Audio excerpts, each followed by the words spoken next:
Assalamualaikum warahmatullahi wabarakatuh.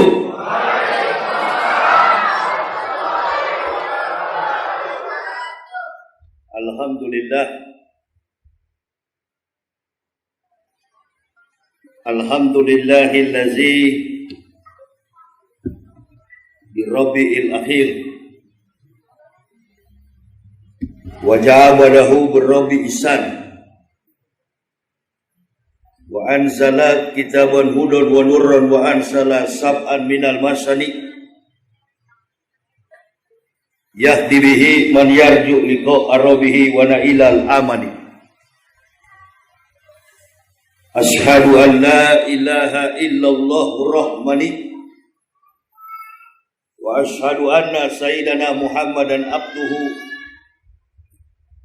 wa rasuluhu rabbani. Allahumma fasalli wa sallim ala imamil abrar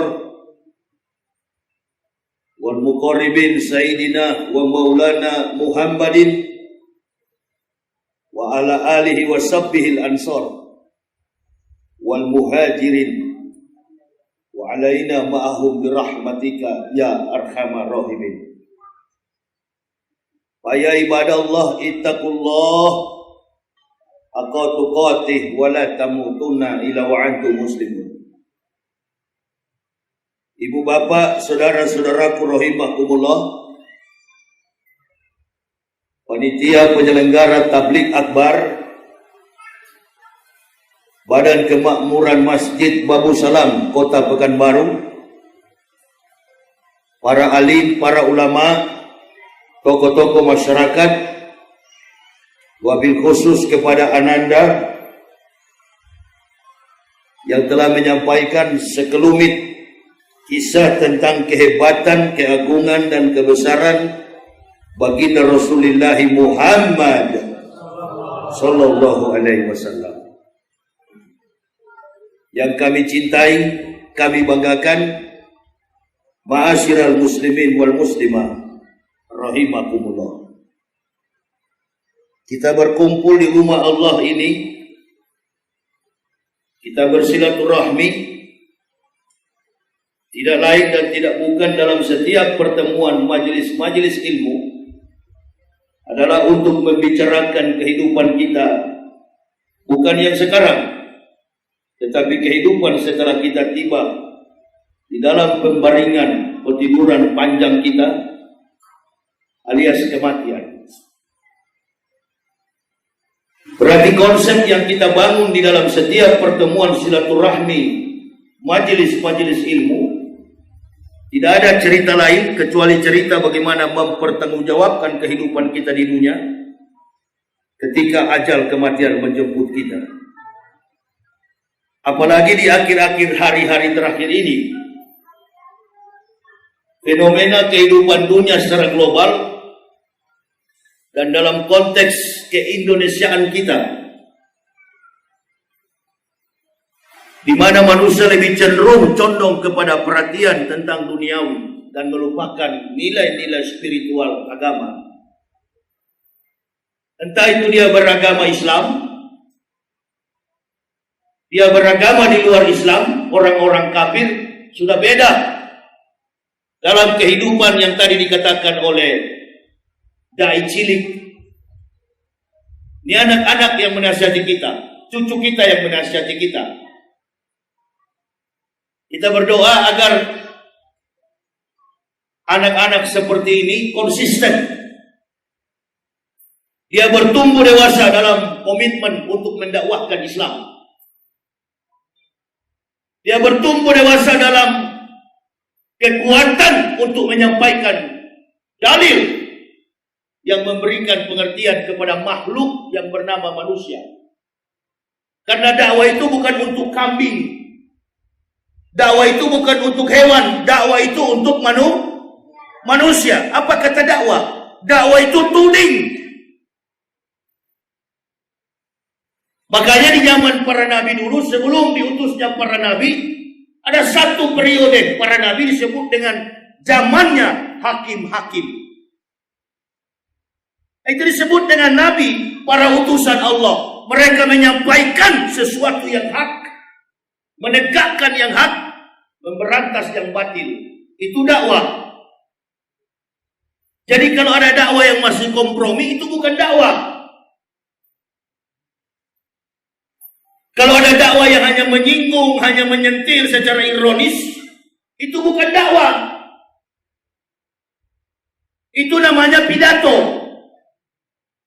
Itu namanya kampanye. Kalau dakwah konsepnya jelas. Hitam katakan hitam, putih katakan putih. To revive the truth, to bury the passion. Mengangkat kebenaran, menguburkan yang batil. Itu dakwah. Jadi tidak ada abu-abu, hitam dan putih. Dalam perjalanan kehidupan kita sebagai manusia secara global, agama kita Islam ini makin hari bukan makin berkembang, bukan makin hari makin kuat, apalagi di Indonesia.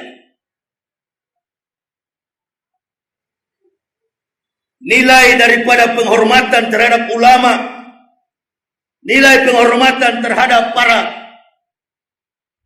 pejabat, nilai penghormatan terhadap tokoh-tokoh masyarakat, nilai penghormatan terhadap para anak cucu Nabi, para habibana, kepada syarifah, sudah sangat rendah di bumi Nusantara ini, Indonesia. Saya beberapa hari terakhir ini, sejak kepulangan Habib Rizik Syihab, media itu digemparkan dengan berbagai macam isu. Saya teringat dalam satu keterangan Al-Quran, Qul amara Rabbi bil qis wa aqimu wujuhakum inda kulli masjidin wad'uh muhlisina lahuddin kama ba'da akum ta'udun. Kata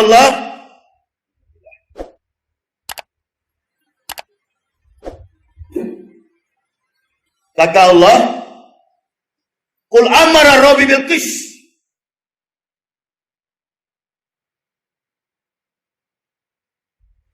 Terapkanlah, tetapkanlah keadilan itu. Qul amara Rabbi bil qis. Sesungguhnya Allah memerintahkanku untuk melakukan keadilan. Coba ganti sound system ini. Sini.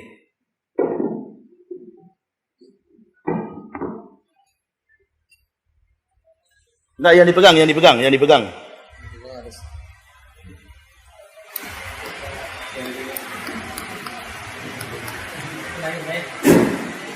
Qul amara Rabbi bil qis wa aqimu wujuhakum inda kulli masjidil wad'uh muhlisina lahuddin kama ba'da akum ta'udun. Dan Tuhanku memerintahkanku menjalankan keadilan dengan mengikhlaskan ketaatan kepada Allah sebagaimana Dia telah menciptakan kamu, demikian kamu akan kembali kepadanya. Perintah konstitusi dalam landasan pengakuan pergaulan kita baik dalam sistem bernegara maupun dalam status kehidupan bermasyarakat, berbangsa.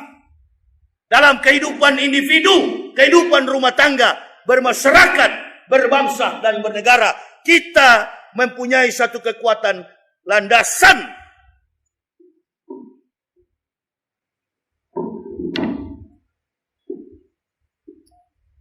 Ini berarti sengaja ini.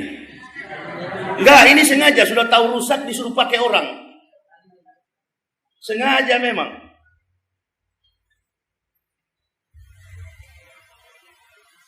Diperbaiki. Ini menunjukkan mental kita memang suka dengan yang tidak baik. Ini kan tidak bagus. Tetap dipertahankan. Saya anak kecil bicara dai cilik, bukan mainan yang begini. Malu kita yang tua-tua ini, yang sudah mau mati kata beliau tadi.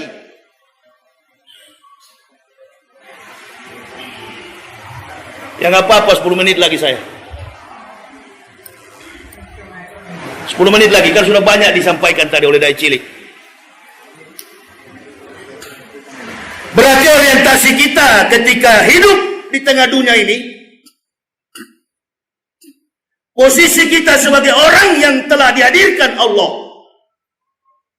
makhluk yang telah dihadirkan oleh Allah dari sekian juta makhluk ciptaan Allah, manusia menduduki ranking paling pertama sebagai makhluk yang paling mulia. Kemuliaan manusia itu melekat dalam jiwanya adalah akal. Amar bin Ka'ab, Abu Hurairah datang kepada Rasulullah sallallahu alaihi wasallam, "Ya Habibullah, man a'lamun nasi, man abudun nasi, man abdulun nas." Siapakah ya Rasul? Orang yang berilmu, orang cerdas, orang pintar, dianggap qualified dalam segala kompetensi, kemampuan, keilmuan, baik dalam penelitian ilmiah maupun dalam kemampuan akademik. Rasulullah belum menjawab. Mereka bertanya, man abudunas? Siapakah yang ahli ibadah? Dan yang ketiga yang mereka tanyakan, ya Rasulullah, man abdulul nasi? Siapakah orang yang paling utama? Artinya, siapakah pejabat itu? Man abdulul nasi? Siapakah manusia yang paling abdul? Kalau dalam pertemuan-pertemuan formal, hadir di satu kampanye, hadir di satu majelis ilmu, atau dalam masjid, biasanya kalau ada pejabat yang kami muliakan, yang kami hormati, Bapak Bupati, itu abdul. Yang kami hormati, Bapak Gubernur, itu abdul. Yang kami hormati, Bapak Ketua DPR, itu abdul nasi. Yang kami hormati, Menteri, Presiden, dan lain sebagainya, anggota parlemen, abdul nasi. Yang ditanyakan itu, man a'budunas, man a'lamunasi, man abdulunas. Baginda Rasulullah sallallahu alaihi wasallam 3 pertanyaan dikanter dengan satu jawaban, al-aqilu. 3 jawaban hanya dijawab dengan satu jawaban. 3 pertanyaan dikanter dengan satu jawaban, mewakili 3 pertanyaan, al-aqilu. Berarti ada orang pandai la akil. Berarti ada orang yang pintar tidak berakal. Ada orang yang beribadah tidak berakal. Ada juga pejabat yang tidak berakal. Tadi malam saya sampaikan ceramah di Rumbai. Antum jaga protokol kesehatan COVID ini. Antum praktekkan teori physical distance. Nggak terlalu penting bagi saya. Kenapa? Karena persoalan pandemik ini bukan lagi persoalan kesehatan. Persoalan pandemik ini sudah menggugat derajat keadilan seluruh bangsa. Ini permainan World Health Organization.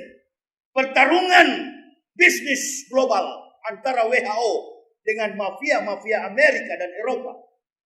Dari awal saya nggak pernah pakai itu, apa itu? Nikop. Saya orang dari Abu Nawas, saya orang dari kafir.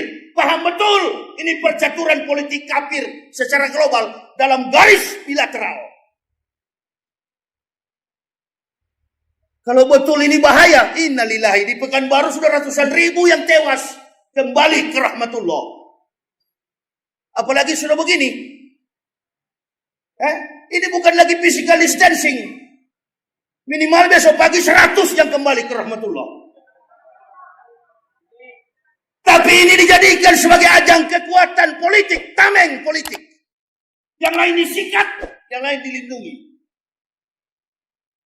Kecintaan orang kepada Habibana Rizik Syihab datang ke bandara. Resiko dia.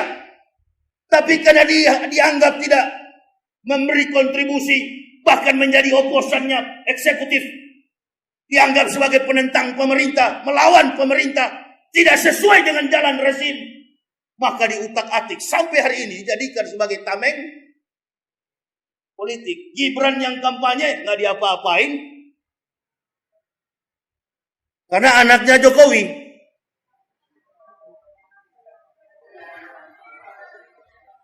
Ini kok saya mati-mati heran nih. Semua mengaku beragama Islam tapi tidak jujur.